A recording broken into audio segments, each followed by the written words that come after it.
This is Stephanie McMahon. Shane's not here? Now's my time to be a bitch. Stephanie McMahon goes back in period mode. What? Why the hell was she so nice last week? And now she's being a big old bitch this week. Stephanie McMahon turned heel. Confirmed. What's up, everybody? It's Grim, your future YouTube Wrestling Figures Heavyweight Champion, coming to you today with my Raw reactions for the June 6th, 2016 episode that had me a bit baffled. Stephanie McMahon being a bitch. Teddy Long is back? Well, playa, it's time to make a tag team match. The Mac Militant, and you're going on one-on-one with The Undertaker. But the motherfucker was making no sense. 0 sense whatsoever.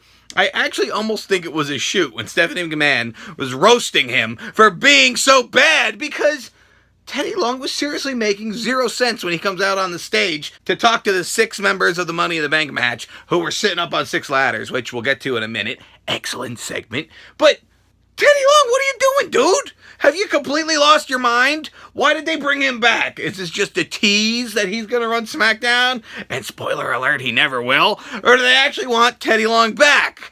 I was so confused with this whole Teddy Long business, and I'm specifically trying to confuse you right now, because that's how bad it was! I love Teddy Long. I love the whole tag team match player. You thought they would have just brought him back just to say, tag team match player? But no. They completely made the poor bastard look like a buffoon, and then they threw his bitch ass out the building. Now, let's start off with, before Teddy Long came out, we had Raw open up with 6 ladders in the ring. And on top of all 6 ladders is the 6 members of the Money in the Bank match. Cesaro, Jericho, Del Rio, Dean Ambrose, Kevin Owens, and Sami Zayn. And it is a roast session. These pricks are picking on each other better than a fat man picking his nose. This was fantastic segment. My favorite part was when Dean Ambrose goes, I don't care who I'll wrestle a polar bear. And Jericho's sitting on top of a ladder like a girl with his legs crossed and his corny little scarf. What the fuck are you doing, Chris Glory Hole? I swear to God, he actually wants people to make fun of him. Spoiler alert, that's exactly how it's done. Get a reaction from the audience by being an idiot. Jericho's nailing it times 2. Even though he's old and out of shape, he's out there showing these young dudes how it's done. Kevin Owens, he was pretty funny too. Cesaro, bit bland. Sami Zayn, bit bland. But all in all, this segment kicked all kinds of ass. And then that's when Teddy Long came out. And I seriously thought he was going to say, we're going to have a tag team match, player. You know, like a 3-on-3 or something. He made all these motherfuckers compete in singles matches. First of which was the great Cesaro going up against Chris Glory Hole. And Cesaro won. Another epic win for Cesaro. You know, and the commentators are saying, you know, finally Cesaro is there. He's finally about to break out and become that big star that everybody wants to see. Right? I don't think there's anybody out there who doesn't want to see Cesaro move up into the main event scene. And that is where I think they're going with this. He beat Jericho, he's in Money in the Bank, he could be the dark horse to take the briefcase, and I don't think anybody would complain. Am I right or wrong? Second up in this series, even though it was later on in the show, was Alberto Del Rio going up against Sami and Zayn. And I think that it's in Zayn that Sami Zayn had to lose this match. Whose dick does Alberto Del Rio suck? I mean, we all know Paige doesn't have a dick, right? But seriously, the son of a bitch must have his nose so far up Mr. McMahon's ass. Would this be considered a burial of Sami Zayn? The fact that Alberto Del Rio beats him? I mean, okay, Alberto Del Rio is a former world champion and shit. Sami Zayn's kind of new. You think they'd want to build him up a bit, especially him having so much crowd support. But no, Alberto Del Rio wins.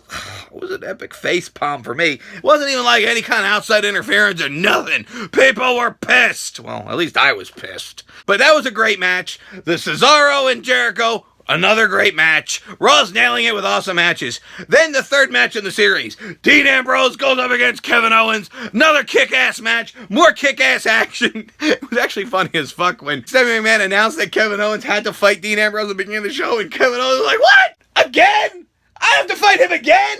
Hey, Stephanie McMahon, go fuck yourself! You too, Dean asshole! Yeah, you do have to fight him again, Owens, and guess what? You have to lose to him again, Owens.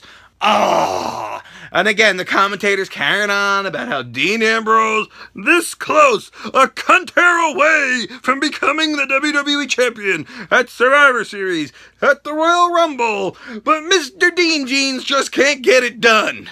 Spoiler alert, he probably never will. I don't understand this. I mean, unless the son of a bitch puts on some real wrestling attire to be taken seriously as a WWE champion, I don't think they'll ever give the bastard the belt, right? But yet, he's beating Kevin Owens, so maybe we do have to take him seriously as a potential winner of the Money in the Bank match. Oh my God, I don't know who's going to win that. We'll talk about that more at my predictions the Thursday before the show, which will be next Thursday. The United States champion Rusev beats Jack Swagger by cunt out. Because Jack Swagger was a cunt.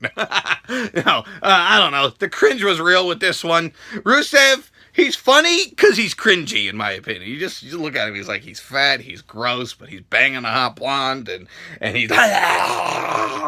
And, you know, he's the U.S. champ, even though he's a bulging Bulgarian or a rim jobbing Russian, whatever he is. But he got the win over Swagger, and I was like, Swagger has a job?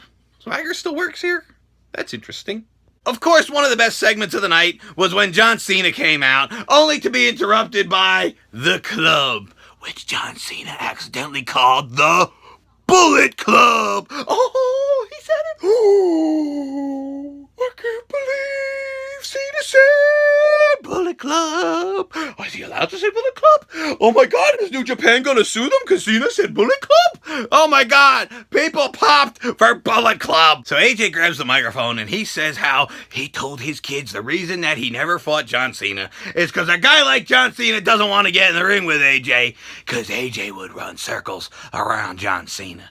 And John Cena says, well, guess what, AJ? You are too stupid because you get beat by Roman Reigns after picking a fight with a prick, dummy. Right? John Cena's trying to roast old AJ over here. The Club ain't gonna have none of it. Uh-oh, the Club and AJ, they're gonna kick Cena's ass. And then wait a minute, who's coming down to make the save?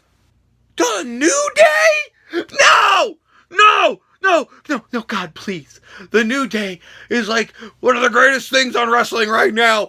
Don't ruin the New Day with Super Cena. I could just see Vince McMahon backstage and be like, oh yeah, we got this great New Day here. Just sprinkle it with a little bit of Super Cena, and the New Day is gonna be the greatest tag team in the history of our sport. Yeah! No, you're gonna ruin them. Keep the New Day as far away from Super Cena as fucking possible. Please, for the love of God. But this sets up the main event of Raw, where we're going to have the Bullshit Club versus the New Day in a 3-on-3 tag team match, player. But thank God, Super Cena will be nowhere to be found, right? No. Because through the awesome epicness match that this was, it was great. And finally, the Bullshit Club wins the match when AJ Styles hits the phenomenal foreskin. Kofi Kingston. And then, of course, all kinds of hell breaks loose. And here comes Super Cena for the save. Oh, God damn it. Why? I get it. Super Cena's feuding with AJ. I get it. Bullshit Club versus New Day 3-on-3. That's awesome. But keep Super Cena away from the New Day, or all the Grimster is gonna be sour. Epic tag team action. Got to see the Vaudevillains go up against Enzo and Cass in the match that should have been, or the match that kind of happened, but then Enzo got hurt at that paper screw a couple of weeks ago. And we were all hoping to see the big win here for Enzo and Cass, but failed at times too, because the fraud villains, Simon Gotch and Aiken Ass English, got their asses disqualified. It sucked too because it was a good match. It was going until the ending. Tyler Breeze versus R-Truth.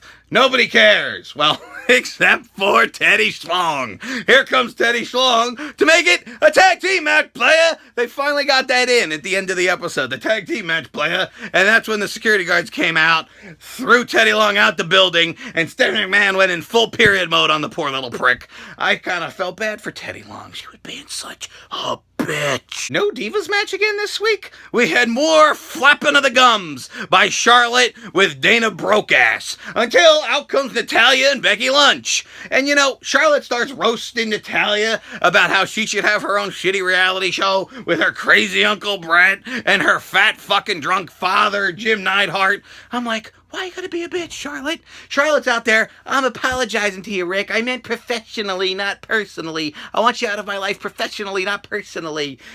Charlotte, way to backtrack, you dumb bitch. I don't know. This segment kind of fell flat for me. The only thing that kind of raised my interest a little bit is Becky Lynch's hair, because it's orange on top and yellow down here, and I'm wondering what the hell's going on over here. Do the curtains match the carpet?